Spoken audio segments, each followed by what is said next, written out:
masuk kelas itu. Selamat siang anak-anak. Assalamualaikum warahmatullahi wabarakatuh. Gimana kabarnya, sehat semua kan? Alhamdulillah, Masya Allah. Oh ya, tadi jam pelajaran pagi udah diisi sama ibu siapa ya? Pelajar tentang apa kalian? Oh, Quran hadis, Masya Allah gitu. Oke, sebelum kita mulai pelajaran pada siang hari ini, semoga biar belajar kita makin berkah, makin diridhoi sama Allah. Monggo Mas Aufa buat pimpin teman-temannya berdoa.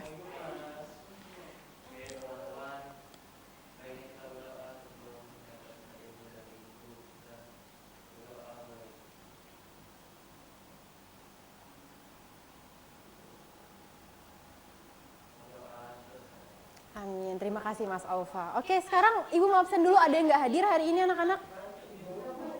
Yang online, hai, ini kita sekarang. Oke, next kita lanjut aja ya. Sebelum Ibu mulai pelajaran pada hari ini, Ibu mau kita merefleksi ulang. Minggu lalu Ibu kasih fikih tentang apa? Ada yang masih ingat nggak? Bukan. Ayo, ingat lagi. Fikih tentang apa minggu lalu? Nah, haji, Masya Allah. Berarti Mas Aufa nih yang kelihatan belajar ya. Yang apa? Berarti buka buku dia tadi malam. Hukum haji, ada yang masih ingat hukum haji apa? Bukan. Ayo. Ada yang ingat nggak? Minggu lalu kita bahas haji, hukum haji apa? Haji, Masya Allah. Korek. Bener. Haji. Oke, next. Berarti hari ini Ibu akan membahas sesuatu tentang... Oke, jadi Ibu akan kasih 2 gambar. Kalian tolong amati gambar ini. Kalian pikirkan apa yang kalian ketahui tentang gambar yang akan Ibu sampaikan ini. Oke? Yang pertama. Bisa dilihat gambarnya ini. Ada apa nih? Ini apa? Ada sapi, ada orang-orangan. Maksudnya orang gitu ya, bukan orang-orangan. Terus ada anak-anak kecil tuh yang pada nonton. Kayak mereka tuh kepo gitu, itu pada ngapain gitu ya, orang-orang sapinya kok diapain gitu. Kalian dulu waktu kecil kayak mereka nggak? Kayak anak kecil yang di sini. Yang nungguin banget gitu nonton apa gitu kan. Ada yang kayak gitu nggak dulu? Sampai sekarang ya, kalian udah SMA udah gede gerang gitu, masih kepo gitu. Oke, gambar yang kedua. Jadi kesimpulannya gambar ini apa anak-anak? Pesta apa? Oh, pesta kurban, Masya Allah. Ya betul. Oke, yang selanjutnya nih ya. Dedeng. Ini. Apa ayo? Ada orang, terus ada daging, ada besek. Ada plastik juga. Pinter Mbak Rika, Masya Allah. Jadi, materi hari ini yang akan Ibu sampaikan adalah tentang ibadah kurban. Oke, jadi tiap-tiap tahun kita melaksanakan ibadah kurban yang disebut juga Idul Adha atau ibadah potong sembelih hewan seperti yang tadi Ibu udah kasih gambarnya. Peta konsep yang akan kita bahas hari ini adalah hukum kurban, sejarah kurban, ketentuan hewan kurban, tata cara penyembelihan hewan kurban, serta pemanfaatan dari daging kurban.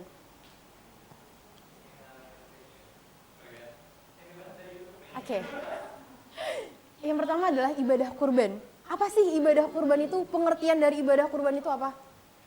Jadi, kurban itu berarti kata dekat atau mendekatkan, yang disebut juga udhiyah atau zahiyah secara harafiah, berarti hewan sembelihan. Sedangkan ritual kurban adalah ritual ibadah pemeluk agama muslim yang dilakukan penyembelihan binatang ternak. Jadi, kurban itu adalah mendekatkan, dekat, terus habis itu secara harafiah artinya penyembelihan hewan kurbannya. Ritualnya itu menyembelih. Jadi ibadah kurban itu adalah cara kita mendekatkan diri kita kepada Allah lewat penyembelihan hewan kurban seperti itu. Selanjutnya kita akan membahas tentang hukum kurban. Hukum kurban adalah sunnah muakkad, yaitu ibadah sunnah yang sangat dianjurkan atau bahkan diutamakan bagi yang mampu. Jadi hukumnya wajib bagi yang mampu, seperti itu. Seperti yang terkandung dalam surat Al-Kautsar ayat 1 dan 2. Inna a'tainakal kautsar fasholli lirabbika wanhar, yang artinya sesungguhnya kami telah memberi engkau ya Muhammad akan kebajikan yang banyak, sebab dari itu sembahyanglah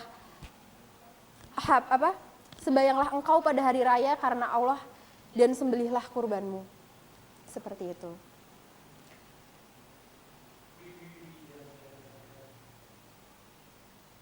Next adalah latar belakang terjadinya ibadah kurban. Jadi yang kita lihat tadi itu ada historinya anak-anak. Historinya adalah pada zaman dahulu kala, pada zaman baginda Ibrahim SAW dan Nabi Ismail alaihissalam. Jadi ibu ceritain dulu ya, ini tuh awal terjadinya gimana sih kurban itu. Dulu ketika baginda Ibrahim belum punya anak sama istrinya, baginda berdoa, ya Allah berikanlah hambamu anak yang soleh. Kemudian Allah mengabulkan doanya dengan lahirlah akhirnya Ismail kecil. Akhirnya ketika Ismail kecil itu tumbuh beranjak dewasa, tumbuh beranjak umur sekitar 10 tahunan, akhirnya Nabi Ibrahim bermimpi pada malam hari. Nabi Ibrahim bermimpi bahwa diperintahkan oleh Allah untuk menyembelih anaknya yang bernama Ismail kecil tadi. Akhirnya pada keesokan harinya Nabi Ibrahim datang kepada anaknya Ismail. Nak, aku diperintahkan oleh Allah untuk menyembelihmu. Bagaimana pendapatmu? Nah, itu terjadi konflik dalam diri Nabi Ibrahim serta Ismail juga. Namun, pada keesokan harinya nih, akhirnya Nabi Ismail memberikan jawaban. Ayah, bila itu memang perintah dari Allah, sembelihlah aku. Aku ikhlas. Masya Allah. Kan langsung tuh akhirnya terjadilah di sebuah padang pasir besar, akhirnya di tengah batu gede itu, akhirnya Nabi Ismail ditaruh di situ. Dan ketika Nabi Ibrahim mau menebaskan pedangnya, diganti sama Allah, Masya Allah, diganti sama domba dari surga langsung gitu.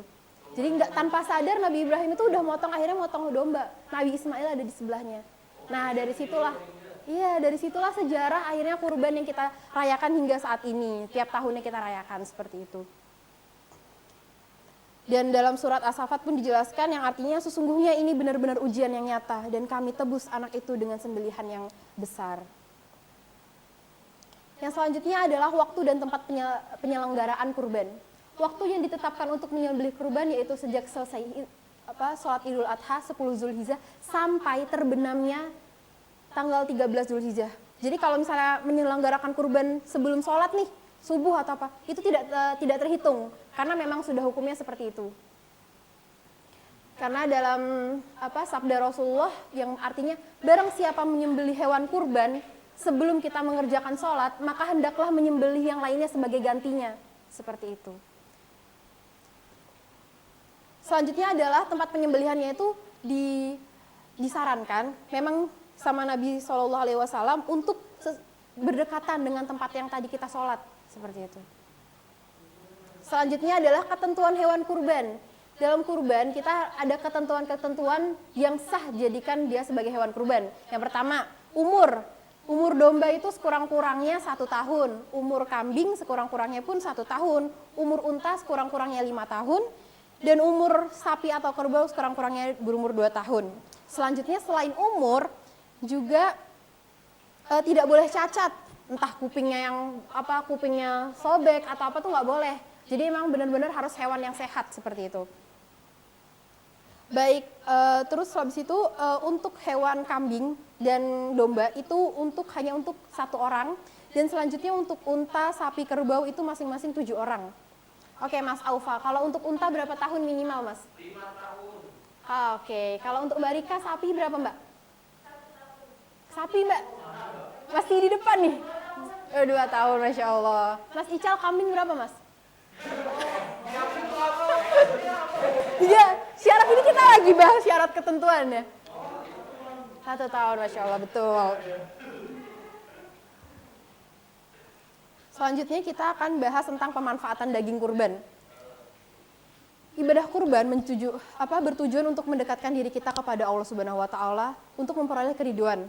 Jadi dengan adanya penyembelihan hewan kurban ini, kita sebagai umat muslim itu selain untuk memberikan kepada fakir miskin, kita juga merangkul umat-umat lain. Jadi kita bagi daging itu tidak hanya untuk umat muslim yang fakir saja, tetapi untuk umat yang beragama lain. Nah, disitulah letak toleransinya.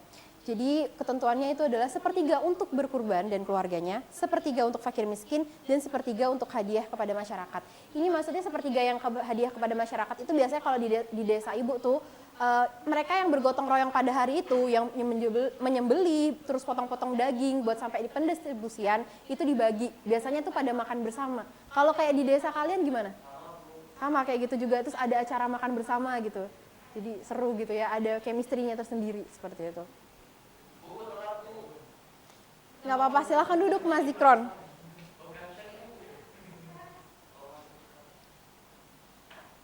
Oke, selanjutnya adalah hikmah kurban. Hikmah kurban sebagaimana yang disyariatkan oleh Allah mengandung beberapa hikmah. Yang pertama nih, bagi pelaku kurban menambahkan kecintaan kita kepada Allah, terus menambahkan keimanan dan ketakwaan, menunjukkan rasa syukur. Jadi karena tadi hikmah itu ada hikmah kurban itu ibadah kurban itu adalah mendekatkan diri kepada Allah. Nah, dari sinilah dengan kita menyedekahkan harta kita dengan bentuk hewan kurban tersebut dapat menambah kecintaan kita kepada Allah Subhanahu wa taala dan sebagai wujud syukur kita kepada Allah Subhanahu wa taala. Terus sebagai penerima kurban menambah keimanan serta ketakwaan kepada Allah dan menambah semangat dalam hidupnya. Misalnya mereka yang bisa baru mohon maaf, mereka tuh bisa makan daging kurban tuh cuma setahun sekali. Pasti mereka senang banget gitu. Ternyata akhirnya setahun sekali tuh bisa merasakan daging kurban seperti itu. Jadi menambah semangat mereka dalam hidup. Terus untuk kepentingan umum, memperkokoh tali persaudaraan karena ibadah kurban melibatkan semua lapisan masyarakat. Seperti yang Ibu jelaskan tadi, jadi tidak hanya untuk umat muslim yang fakir saja, tetapi untuk umat agama lain. Seperti itu. Menumbuhkan dan meningkatkan kesadaran beragama baik bagi orang yang mampu maupun yang kurang mampu. Oke. Sekarang Ibu punya kuis buat kalian. Buat mengukur seberapa jauh kalian paham tentang materi yang Ibu sampaikan.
Sebelum kuisnya Ibu mulai, ada yang ingin ditanyakan? Ada yang belum paham atau gimana anak-anak?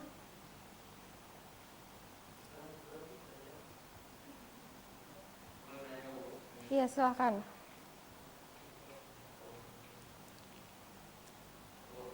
Iya. Iya, monggo, silakan, Nak.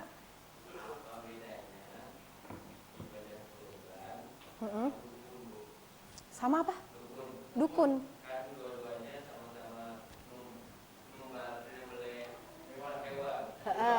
Iya, betul.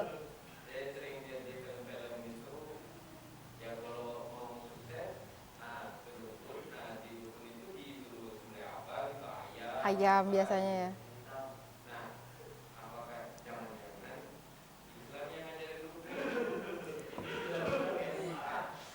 Oke, kita bahas ya.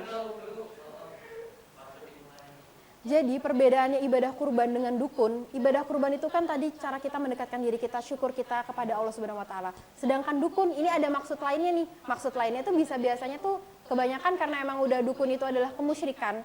Kemusyrikan berarti kita tidak percaya Allah, berarti dia mempercayai yang lainnya. Nah, di situ tuh dia pasti ada maksud tujuan lain yang biasanya negatif kayak gitu. Konotasinya juga negatif. Sudah memang itu dilarang juga kan, musyrik kan berarti dia. Nah, seperti itu. Gimana, masih dapat ditangkap nggak bedanya kayak gitu?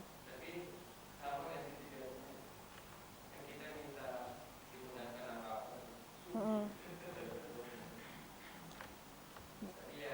Mm-mm. Iya.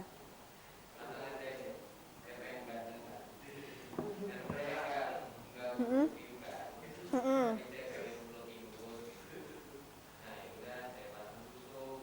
Ah, gitu.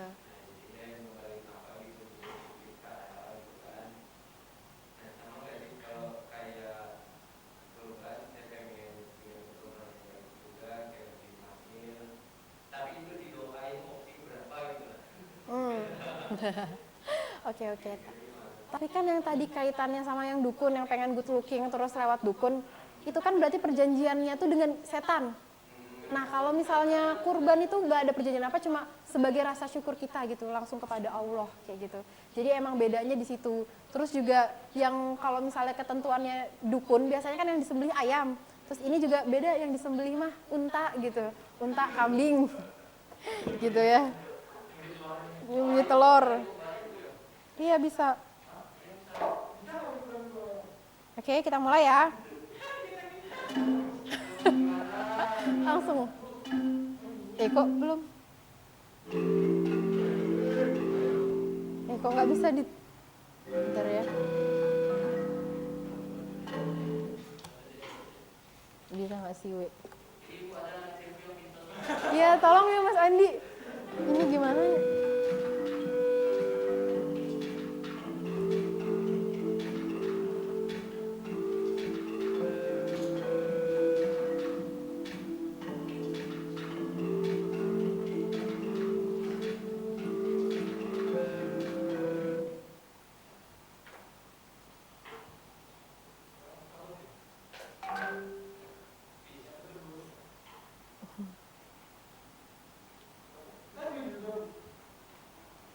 Bentar.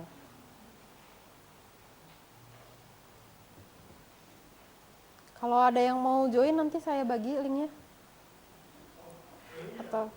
Atau enggak lewat aja langsung di sini, nanti kalian langsung jawab gitu ya.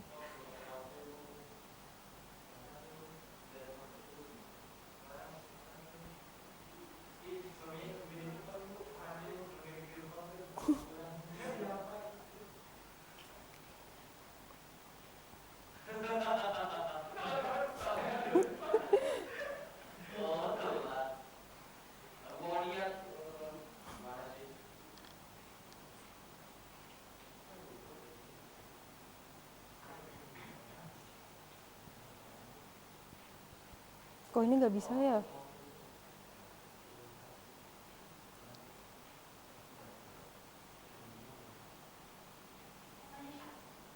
Ini join a game. Ih, nggak bisa loh. Gimana ya mau joinnya ya? Ada yang bisa bantu ibu, nak? Iya loh, saya udah coba di rumah, mau bisa.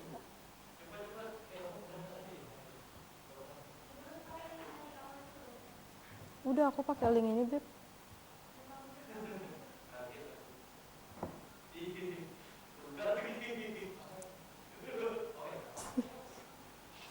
Apa? Iya, Kahoot. Udah, Beb. Iya ya, gitu ya. Bisa nggak ya? Tapi kalau nggak bisa berarti nanti gamenya minggu depan aja lah ya. Nah ya. Iya.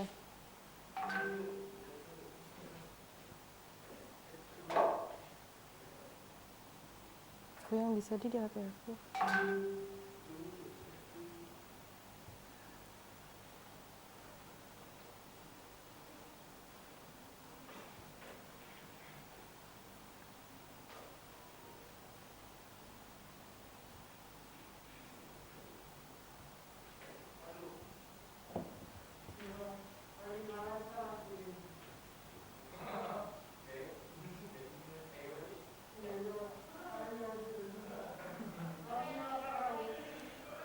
Bentar.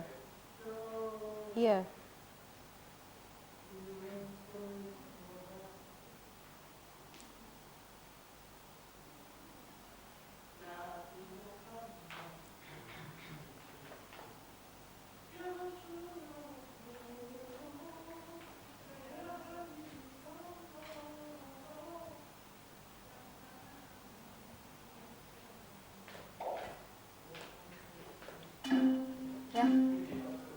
mulai ya. Yuk. Kok nggak bisa?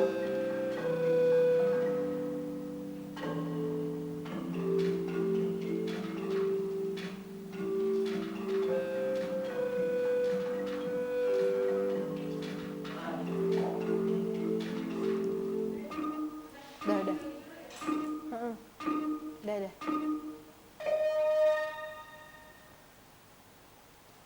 Yuk.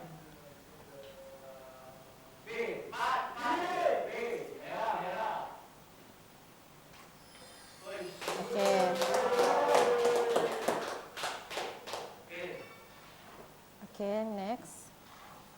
Yuk.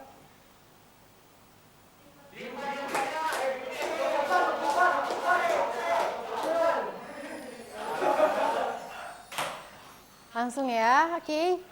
Yuk.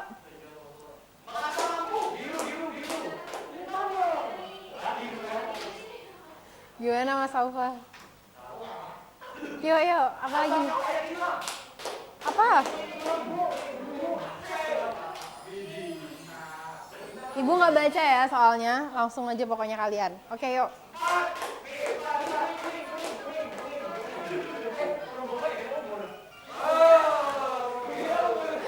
Oke, kita lanjut, yuk.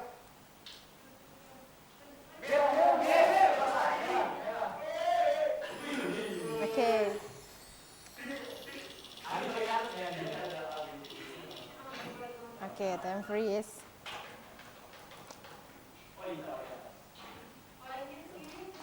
Oke, lanjut.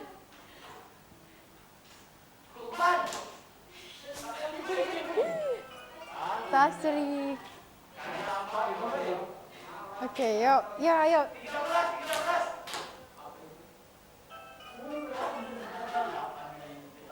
Ayo gimana Mas Alfa?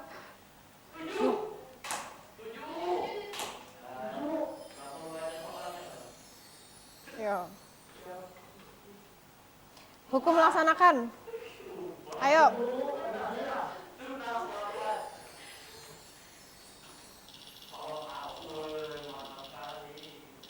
Masih 10, masih pertengahan lagi ya.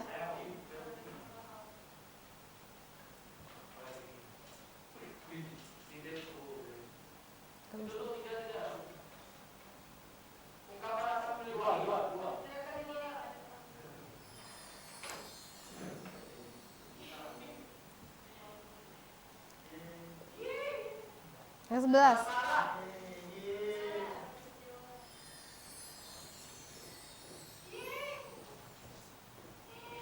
Oke, binatang yang diperbolehkan untuk kurban kecuali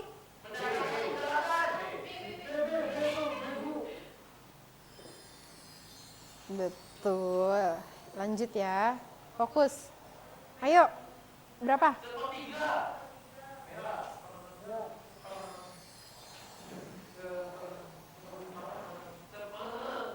Lanjut. Alat yang digunakan.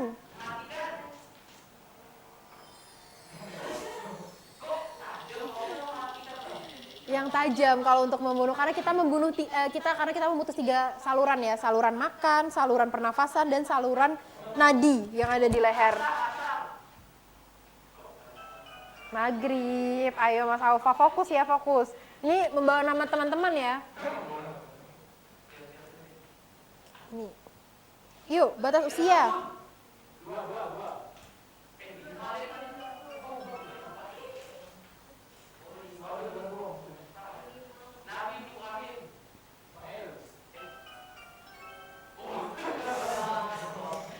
Aduh ya Allah, gimana yuk, masih 2 lagi yuk.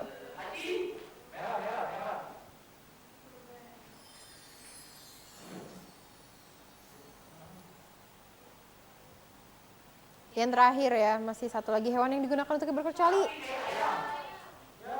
Tadi kita bahas ya ayam ya, biasa dipakai perdukunan gitu. Oke, lanjut yang terakhir nih.